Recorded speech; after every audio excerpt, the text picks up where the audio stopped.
Halo, halo, halo. Assalamualaikum. Selamat pagi anak-anak ibu yang hebat. Bagaimana kabar kalian hari ini? Ibu harap kalian selalu sehat dan tetap ceria ya anak-anak. Baik, sebelum kita belajar, siapkan alat tulis kalian lalu berdoa. Nah anak-anak, hari ini kita akan belajar tema 1, pertumbuhan dan perkembangan makhluk hidup. Subtema 1, ciri-ciri makhluk hidup, pembelajaran yang kelima. Duduk manis ya anak-anak. Hari ini kalian akan belajar mengenai menulis cerita menggunakan kosakata yang tepat. Lalu yang kedua, kalian akan belajar bagaimana menceritakan pengalaman bersyukur kepada Tuhan Yang Maha Esa. Yang ketiga, mengenai operasi penjumlahan bilangan 4 angka tanpa menyimpan. Nah, anak-anak, di layar kalian ada beberapa gambar. Dari gambar-gambar tersebut, kalian bisa membuat sebuah cerita. Bagaimana ya cara membuat cerita itu? Yuk simak materi dari ibu. Menulis cerita menggunakan kosakata yang tepat. Nah anak-anak, kosakata yang sudah kamu ketahui dapat kamu gunakan untuk menulis cerita. Apa sih bu kosakata itu? Kosakata itu contohnya gini ya, murid. Nah, murid, kalian tuh harus tahu artinya. Kalau murid itu berarti kan anak sekolah. Nah, ingat saat menulis cerita gunakan kosakata yang sesuai. Ya, pastikan kamu mengetahui arti kosakata yang kamu gunakan. Kalau tidak tahu artinya, jangan digunakan. Nanti takut salah menyusun kalimatnya. Saat menulis kosakata berdasarkan gambar, kamu dapat mengamati gambar tersebut dengan cermat. Nah, jadi kan kalian perhatikan dulu gambar jika ingin menulis cerita dari sebuah gambar. Ya, kalian perhatikan baik-baik itu tentang gambar apa. Setelah itu, kalian dapat menulis ciri-ciri khusus berdasarkan gambar tersebut. Misal, perhatikan ya contoh cerita yang ibu buat. Nah, perhatikan cerita yang ibu buat dari kosakata yang tepat. Contoh ceritanya untuk gambar pertama. Kalian perhatikan tuh ada gambar apa aja, tentang apa aja. Yang pertama, itu ada 3 orang anak ya. 3 orang anaknya sedang bermain pasir. Bermain cacing ya. Nah, lebih tepatnya bermain cacing tuh di dalam tanah ya, cacingnya dikeluarin ya. Nah, di sini contoh dari cerita ibu yaitu ibu kasih nama nih si Udin, Beni dan Edo. Nah, dengerin ya. Udin, Beni dan Edo sedang bermain di luar rumah. Udin dan Edo asyik memainkan cacing yang ada di dalam tanah. Beni hanya melihat mereka bermain. Jadi seperti itu contohnya ya. Lalu yang kedua itu ada gambar Beni dan Edo lagi ngapain? Ya, Beni sedang cuci tangan dan Edo ingin mencicipi kue yang ada di meja. Jadi cerita yang ibu buat seperti ini. Setelah selesai bermain, Beni dan Edo ingin mencicipi kue yang ada di meja. Beni tidak lupa mencuci tangannya sebelum makan, sedangkan Edo langsung mengambil makanannya. Ya kan? Coba kalian perhatikan, sesuaikan cerita dengan gambarnya. Jadi jangan membuat cerita tidak sesuai dengan gambar ya. Lanjut yang ketiga. Nah, cerita sesuai gambar yang kalian lihat, ibu buatnya seperti ini. Beni, Udin dan Edo sangat lahap sekali makan kue buatan ibu Beni. Mereka sangat menikmati rasa kue yang enak sekali. Tuh di gambar mereka lagi makan kue ya. Wow, sepertinya enak itu. Lalu lanjut ke gambar yang keempat. Beberapa hari kemudian Edo jatuh sakit. Ternyata perut Edo sakit akibat tidak mencuci tangan sebelum makan.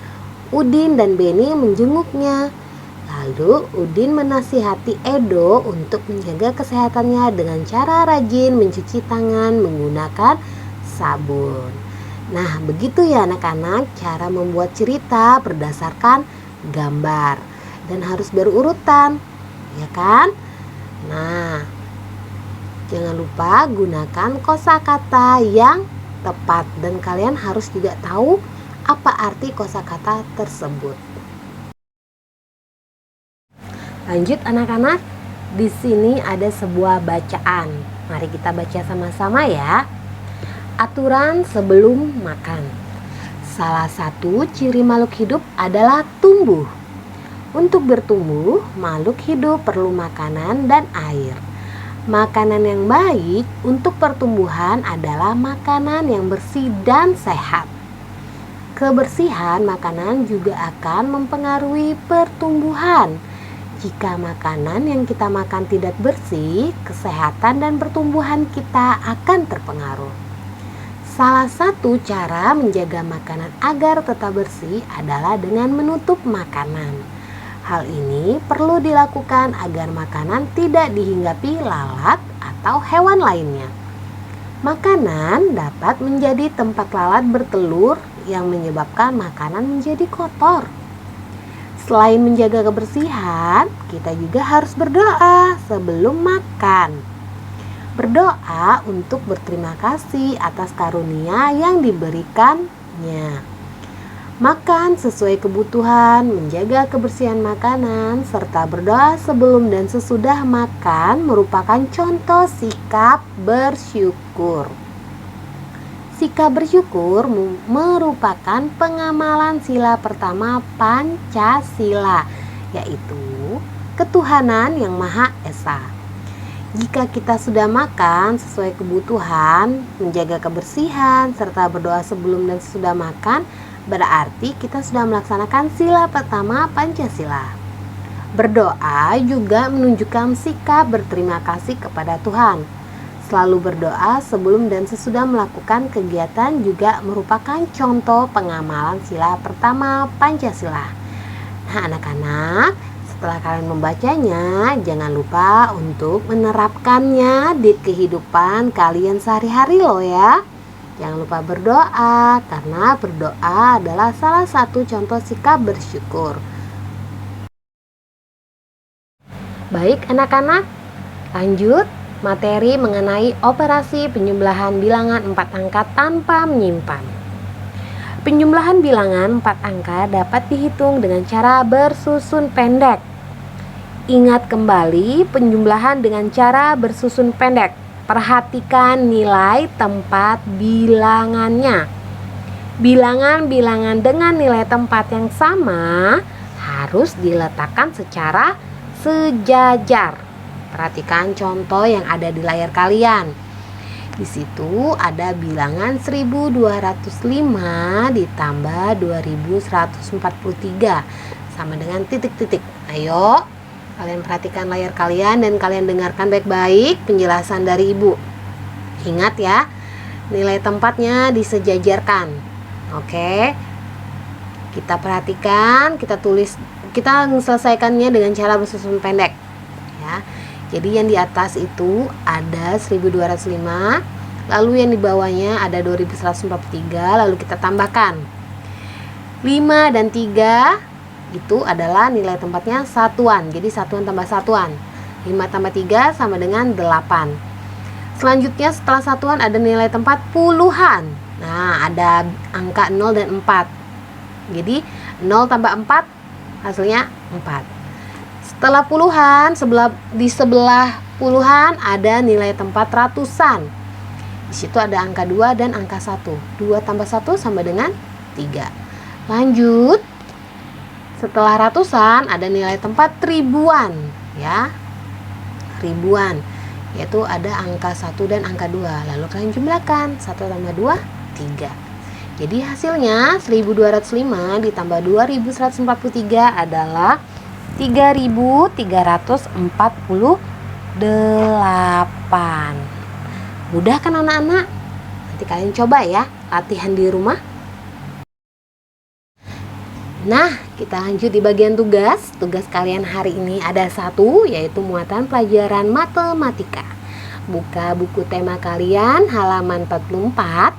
Di situ ada 5 latihan soal. Ya, sebelumnya itu ada tabel mengenai hasil penjualan susu dari perusahaan-perusahaan. Jadi tugas kalian yaitu menyelesaikan latihan soal mengenai penjumlahan tanpa menyimpan bilangan. Ingat anak-anak, kerjakan secara mandiri dan teliti ya. Gunakan rumus dengan cara susun pendek. Jika ada yang kalian belum pahami, silakan tanyakan ke orang tua kalian terlebih dahulu, atau juga bisa langsung ke ibu. Ibu pastikan kalian bisa menyelesaikannya dengan baik. Selamat menyelesaikan tugas ya anak-anak. Demikian penjelasan materi Ibu hari ini. Ibu harap kalian dapat menyimaknya dengan baik dan bisa bermanfaat untuk di kehidupan kalian. Jangan lupa untuk selesaikan tugas, jangan lupa untuk mematuhi protokol kesehatan. Jangan lupa juga untuk mengucapkan terima kasih kepada orang yang di rumah yang sudah mendampingi kalian belajar. Nah anak-anak, Ibu akhiri. Wassalamualaikum warahmatullahi wabarakatuh. Dadah, sampai jumpa lagi.